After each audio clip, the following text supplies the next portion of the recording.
Հայը Արշիլ Գորկի, Ոստանի Կադոյան, ծննդավայրը գյուղ Խորգոմ, Արևմտյան Հայաստան, գեղանկարիչ, պատգամը ունեցեք պատասխանատվության զգացում ու սեփական անձի հանդեպ պահանջկոտություն, մարդկության համար պայքարելու ձգտում։ Գորկին ամերիկյան, ինչպես եւ միջազգային արվեստի վառ ներկայացուցիչ է։ Նա ինքնուրույն վերելք է ապրել, հենվելով արդիական արվեստի ընթացքը պայմանավորած ուղղությունների։ Գաղտնիք չէ սակայն, որ աշխարհի կողմից ճանաչված յուրաքանչյուր արվեստագետի օրանը իր հայրենիքն է։ Իբրև հայրենաբաղ զավակ, Գորկու արվեստում արտացոլվել են մայր երկրի անմոռաց հիշատակներն ու այրող կարոտի ներշնչած խոսուն զգացումներն ու պայծառ գույները։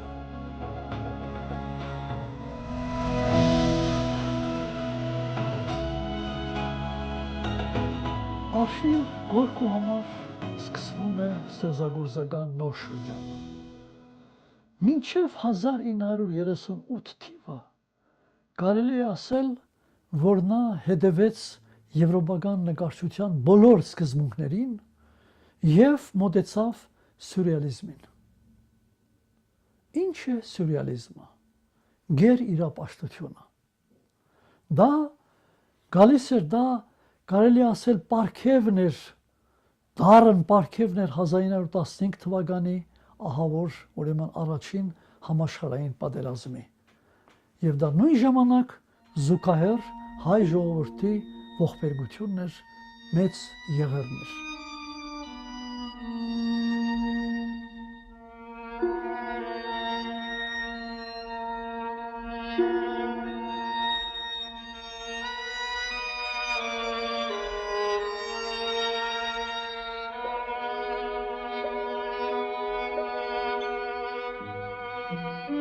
Արշիլ Գորկին իրապես հին հայ մներ, նա գրում էր հայ ժողովրդի ձիները, գեները, նա իր մեջ անպարել էր ոչ միայն իր կյանքի փորձառությունը, այլ մեր պատմության, հայոց պատմության բոլոր շերտերը, ընդհանրապես մեր ցեղի ճակատագիրը եւ բարձրաց, որ նա իսկապես շատ հին հայ մներ եւ իր արվեստը գալիս է մեր ցեղային ակունքներից։ Գորկին անսահմանափակ գիտելիքների տեր էր, ամերիկյան պատմության խոշոր գիտակ։ Բազում անգամներ է մամուլը գրել, որ Արշիլ Գորկու, Պոլոկի եւ Մատի շնորհիվ է, որ ժամանակակից գեղանկարչությունը զարգացման նոր ուղիներ գտավ, եւ որ Գորկին ժամանակակից ամերիկյան արվեստի եւ նյույորքյան նկարչական դպրոցի հիմնադիրն է։ Ամերիկայում 40-ական թվականները անվանում են Գորկու շրջան։ Գորկին առանց բացառության մեծ ազդեցություն է թողել Ամերիկայի բոլոր խոշոր նկարիչների վրա։ Արշիլ Գորկու ստեղծագործական բարձր շրջանը կարելի ասել իր արվեստում վերելքը դարձավ գագաթ։ Գագաթ, որովհետև աբստրակտ նկարիչներ շատ կան։ Աբստրակտ ուղղություն շատ տարածված է աշխարհում։ Բայց ինքը վերացական ձևերով պատկերներ ստեղծելով կարողացավ հասնել գեր զգացմունքայնության։ Եվ դրա համար իր արվեստը այդ վերջի 10 տարվա ամբողջ ստեղծագործական կյանքը անվանվեց ուրեմն աբստրակտ սյուրռեալիզմ։ 1967 թվականին ֆրանսիական մամուլը գրեց. Գորկին միակն է, ով կարողացավ ամերիկյան գեղանկարչությունը եվրոպական մակարդակի հասցնել։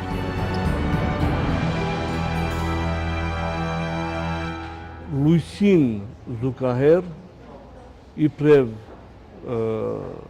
լույսից եկած դակնապ դրսևորվել է նաև իր մանկապատանեկան հիշողությունները, որոնք ոչ թե մանկապատանեկան հիշողությունների տպավորություններն են, այլ մանկապատանեկան հիշողությունները իրեն հուշել են իր հազարամյա անցյալը, որ ենթագիտակցաբար դարերայնորեն, ինչպես ասեցի, դրսևորվել է իր գդավներում վրա։ Ալեն Ջուֆրին գրել է. խոսքեր չկան արտահայտելու այն, ինչ իր արվեստում արտացոլել է Արշիլ Գորկին։ Նրա փակած դռները բախում են նույնիսկ մահվանից հետո։ Բախում են, քանի որ չկա մեկը, ով կկարողանա բանալ դրանք։ Դռները կարող է բացել միայն մեկ այլ Գորկի, որը նրա պես անտարբեր կլինի ամենի հանդեպ, բացառությամբ գլխավոր զոհաբերության, եղանակարչության։ Եվ ահա, երբ մենք նայում ենք Գորկու Պիկասոյական տպավորություններից ստեղծված նկարները, այդ նկարների մեջ անշուշտ տեսնում ենք 30-ական թվականների Եվրոպայում տարածված այդ ուղղության ուրեմն լրիվ ուրեմն պատկերները եւ միաժամանակ տեսնում ենք այնպիսի նկարներ, որոնց մեջ զգացվում է այն ապրումները, որ նա բերել էր կամ միշտ ապրում էր իր մանկության հիշատակներով։ 1948 թվականին քրոջը Վարդուշին ուղված նամակներում Արշիլ Գորկին գրում էր, որ հոգնել է Ամերիկայից։ Գտնում է, որ իրեն այստեղ չեն հասկանում, չեն գնահատում իր արվեստը։ Գորկին իսկական հայ էր, սիրում էր մայրենի լեզուն եւ նվիրված էր հարազատ արվեստին, պաշտում էր Հայաստանը եւ միշտ ասում էր. «Մի օր ես հայրենիք կվերադառնամ, սակայն միայն այն ժամանակ, երբ ամուր կանգնած կլինեմ ոտքերիս վրա, որպեսզի փառաբանեմ հայրենիքս», չհասցրեց, բայց փոխարենն այն փառաբանեց իր արվեստով։ Մեր մանրանկարիչները, երբ որ նստել են այդ խուցերի մեջ, Բադուհանի աղոտ լույսերից եւ կամ մոմի աղոտ լույսի դակ նկարազարդել են մեր մակաղատները, մեր մադյանները, նրանք այդ մադյանների մեջ թեգուզ ենտակի դակցապար դարեր այնորեն տրել են իրենց հոգեմտավոր լույսը եւ այդ լույսի հետ եկել է դրսևորվել է դակնավը։ Մանրանկարների, գերբարների, սուրբերի գերբարների աչքերին երբ նայում ենք, այդ նույն դակնաբահար գերբարներն են, ինչ որ պատկերել է Արշիլ Գորկին, ինք իրեն, իր քրոջը, քույրերին եւ կամ իր մորը։ Դրանք երբեք կապ չունեն Պիկասոյի դակնաբահար աչքերի մեջ, ընդհանրապես ինչպես որ ասեցի, ինք Պիկասոն է, որ օգտվել հայկական մանրանկարչությունից, ինչպես օգտվել է հին հունական նշանությունից, ապրիլյան ժողովրդական նշանություններից եւ այլ նշանություններից։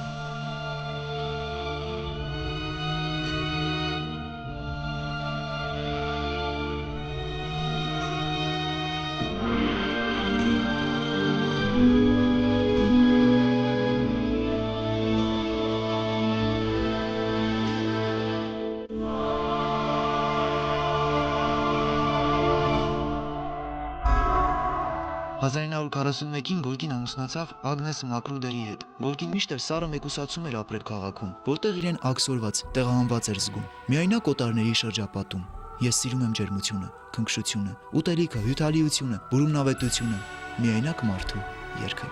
Սիրում եմ ցորենի դաշտերը, Գութանը, Ծիրանը, Ծիրանի ձևը, արևի սիրախաղերը», կրկնում էր նա։ 1940-ական թվականներին Արշիլ Գորկին սկսում է նոր վերելք ապրել։ Եվ այդ վերելքը իհարկե առնչված էր իր ամուսնության հետ։ Ինքը ամուսնացավ ամերիկացի ուրեմն տիկնոջ աղջկա հետ, ունեցավ 2 դստրեր եւ իր տիկնոջ հետ միասին գնաց այն շրջանը Վիրջինիա կոչվող, որտեղ ապրում էին կնոջ ծնողները։ Եվ այդ Վիրջինիան հայտնի է որպես բնության գեղեցկությունների օրան։ Եվ երբ այդ շրջանի 42-43 թվականների գործերն ենք նայում, տեսնում ենք, թե նա ինչպիսի արագությամբ անընդհատ այդ բուսականության մեջ պատկերներ է ստեղծել։ Կարծեք, թե իր բնության, իր մայրենի երկրի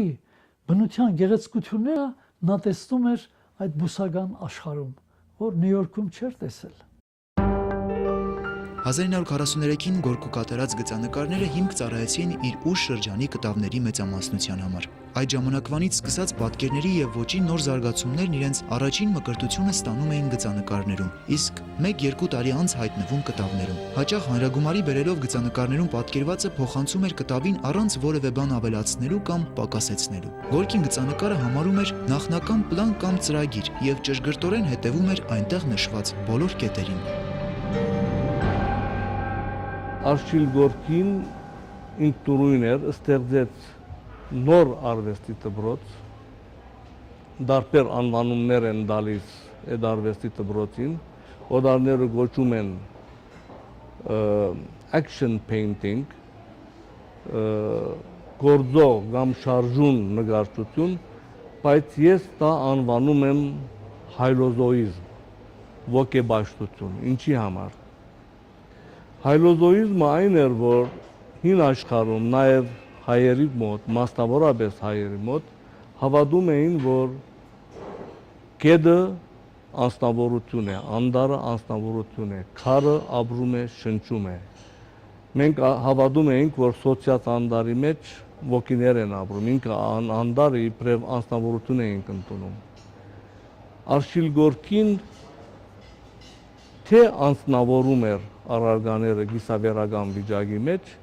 եւ թե միևնույն ադեն ինքը կյանք էր տալիս դրան։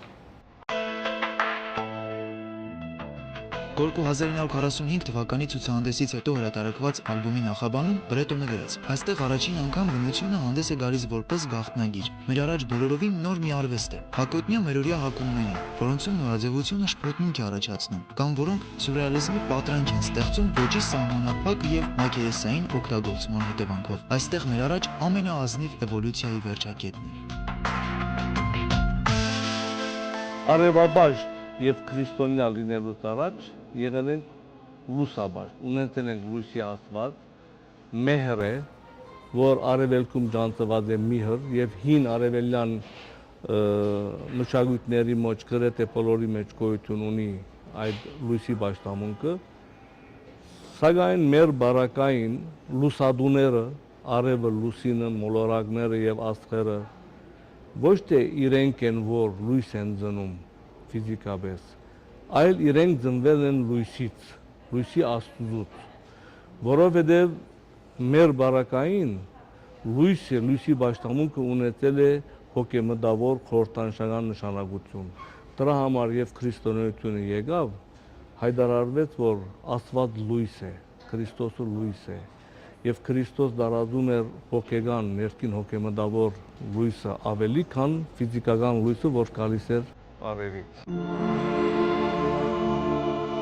1946-ի հունվարին հրդեհը հողին հավասարեցրեց Գորկու արվեստանոցը, ոչնչացնելով մոտ 30 կտավ, որոնցից կեսը նա վրձնել էր նախորդող 9 ամիսների ընթացքում։ Ոչ մի կտավ կամ գիրք չփրկվեց։ Այս դեպքին հետևեցին ստեղծագործական հարուստ 2 տարիները։ Նկարիչը կարծես զգում էր, որ իրեն քիչ է մնացել ապրելու եւ խտացնում էր կարճ ժամանակի մեջ մի ամբողջ կյանքի անելիքը։ Այս համար գրում է նա 1946-ի աշնանը. «Ես ավարտեցի բազում գծանկարներ, 292 հատ, երբեք այսքան շատ գործ չէի արել, եւ դրանք լավն են»։ Իր արվեստանոցում տեղի ունեցավ հրդեհ եւ պատկերացրեք միայնակ այդ ապրող անընդհատ աշխատող արվեստագետը տեսնի այդ մոտ 3 տասնյակից ավելի գործեր, որոնք զոհ գնացին այդ հրդեհին։ Ուրեմն մեկ կողմից կարելի է տեսնել որոշ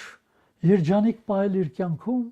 եւ ահա սկսվեց ողբերգական պահեր իր կյանքում։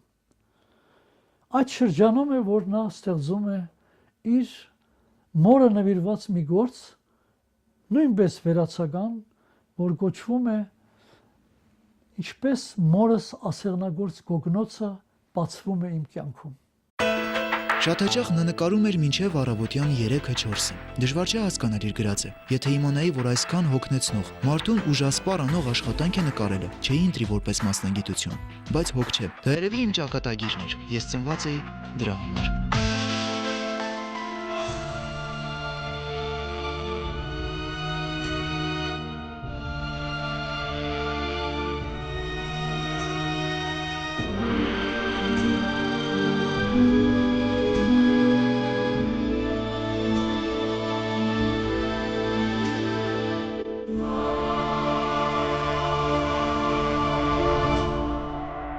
Նա հիանալի կարողանում էր կատարել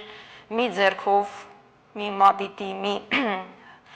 հպումով Էնգրի կամ Պիկասոյի տիպի հոյակապ դիմանկարներ, այսինքն ինքը ինչպես հոյակապ նմանակումներ կարող էր անել եւ շատ դժվար կարելի էր տարբերակել, Պիկասոյի գործօրինակ Գորկու աշխատանքից, նաեւ նույնպես կարող էր շատ ինքնատիպ, հենց տիպիկ գորկիական դիմանկարներ եւ աբստրակցիաներ կատարել։ Աշիլ Գորկու մասին տպագրվել են մենագրություններ, վերլուծական պատկերագրքեր, բազմաթիվ հոդվածներ։ Նկարիչը ներկայացվել է արվեստի պատմության հատորներում, հանրագիտարաններում։ Գորկու ինքնատիպ գործերի արժեքը միջազգային աճուրդատաներում ներկայումս հասել է մի քանի միլիոն դոլարի։ Աշիլ Գորկու նկարները չեն կենտրոնացած մի տեղ։ Դրանք ծրված են ամբողջ աշխարհով եւ բայց մեծամասամբ գտնվում են Ամերիկայի Միացյալ Նահանգներում, Վիտնի թանգարան, Արդի արվեստի թանգարան Նյու Յորքում,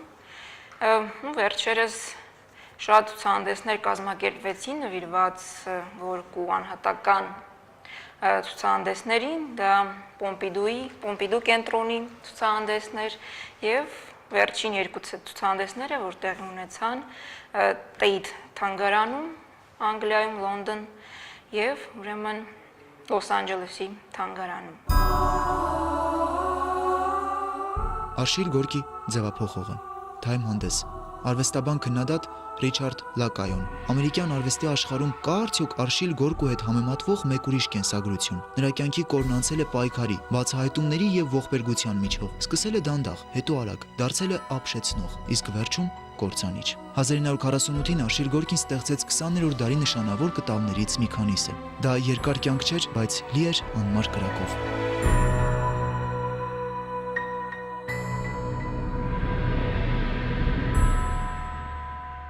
Իր մասին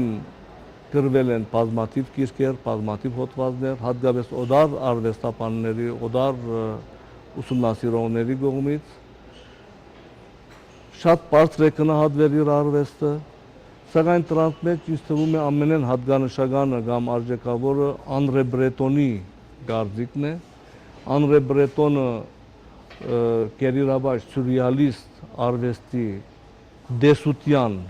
ձևավորողը եւ ներկայացնողն էր։ Նա ասում է, որ Աշիլ Գորկին Նյու Յորք քաղաքում երբևիցե ստեղծագործող մեծագույն արվեստագետն է։ Սա փոքր գնահատանք չի։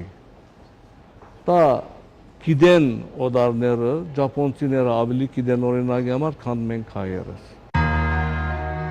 1948-ին տեղի ունեցած ավտովթարի հետևանքով կոտրվում է նկարչի ուսոսկրը եւ Աշիլ Գորկին կորցնում է նկարելու կարողությունը։ Ամուսնուն թողնելով այդ վիճակում նրանից հեռանում է կինը, հետը տանելով երկու զավակներին։ Այսպես կտրվում են կյանքի հետ նկարչին կապող բոլոր թելերը։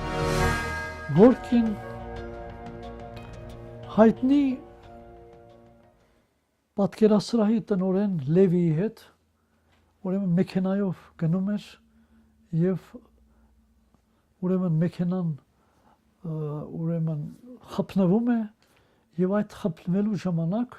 ուրեմն կորցնում է իր ուսի ոսկորն է կոտրվում։ Եվ հիմա պատկերացրեք, որ ինքը այդ շրջանում էր, որ ստեղծել է իր ամենանշանավոր գործերը, որոնք կոչվում են Գութանը եւ Երգը, Արորը եւ Երգը։ Այդ գործերը մինչև այդ ողբերգությունն էր։ Եվ մենք հիմա երբ նայում ենք այդ գործերը, պատկերների մեջ կարելի է տեսնել հողի, գաղափարի եւ տրամադրության ընկալումը, որտեղ Արորի շարժումները զարմանալի կերպով ձուլվել են հողի հետ։ Ահա այդ գործերը իհարկե դարձան նրա վերջին գլուխգործոցները։ Աշիլ Գորկին հրաժեշտ տվեց կյանքին, Ամերիկային, Հայաստանին, երկրին, որին նա պաշտում էր։ Հայկական սարերն ու երգերը նրա համար միակ խթանն էին, իսկ մայրենի լեզուն օգնում էր մտածել, վիճել գեղեցիկի մասին։ Հատվածներ էր երգում անուշ օպերայից, խնայում էր սննդի փողը, որպեսզի հայ գրողների գրքերը գնի։ Այդ հրդեհից հետո նա նաև նկարում է կորած սիրելիներ անվանվող մի քանի աշխատանքներ, որոնք մութ գույներով է նկարում, որտեղ նույնպես ձևերի շարժումների եւ գույների մեջ կարելի է զգալ այդ ծանր, այդ տխուր, դրամատիկ ապրումների արտահայտությունը։ Գորկին մահացավ ավելի վաղ, քան կարողացավ իրագործել իր երազանքը՝ վերադառնալ Հայաստան։ Մահացավ միայնության մեջ։ Այսպես ավարտվեց 46 տարեկան հասակում ուրեմն Աշիլ Գորկու կյանքը եւ իր ամենավերջին գործը եղավ ուրեմն անանուն ոչ անվանված ուրեմն մի նկար, որը դեռ կիսատ մնաց, բայց երբ մենք նայում ենք այդ նկարը, տեսնում ենք կարծեք խաչելության տպավորություն։ Մեծանուն հայը, աշխարհահռչակ ամերիկահայ նկարիչ Արշիլ Գորկին անձնասպան եղավ թողնելով հետևյալ գրությունը. Մնաք բարով, սիրելիներ։